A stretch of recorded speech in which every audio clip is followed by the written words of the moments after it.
అగ్నివీర్స్ కి ఒక major update. Home minister Amit Shah గారు అన్ని స్టేట్స్ కి ఒక లెటర్ రాశారు.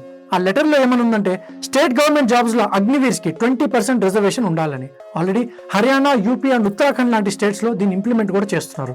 కానీ ఇక్కడ ఒక ఫండమెంటల్ క్వశ్చన్ అరైజ్ అవుతుంది. అగ్నివీర్ స్కీమ్ స్టార్ట్ చేసింది డిఫెన్స్ బడ్జెట్ లో పెన్షన్ కాస్ట్ ని తగ్గించడానికి కదా.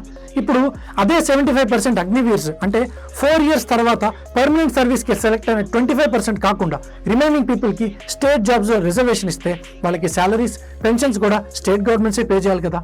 అంటే ఫైనాన్షియల్ బర్డెన్ సెంటర్ నుండి స్టేట్ కి షిఫ్ట్ అయిందే తప్ప పబ్లిక్ మనీ మాత్రం అలాగే స్పెండ్ అవుతుంది. ఇంతకీ ఈ స్కీమ్ యొక్క మెయిన్ పర్పస్ సాల్వ్ అవుతుందా? ఇంకో క్రిటికల్ పాయింట్, ఇండియాలో రిజర్వేషన్ పర్సెంటేజ్ లిమిట్ ఎక్కడికి వెళ్తుంది? Apart from SC, ST, OBC, now EWS, women reservation తో పాటు 20% అగ్నివీర్ కోటా. సుప్రీంకోర్టు చెప్పిన 50% సీలింగ్ ఏదో ఒక లీగల్ లూప్ హోల్ ద్వారా ఎప్పుడో క్రాస్ అయిపోయింది.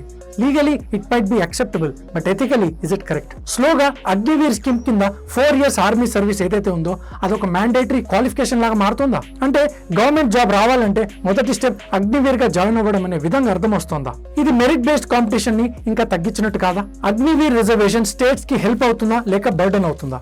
మీరేమనుకుంటున్నారు? కామెంట్ చేయండి. Thank you.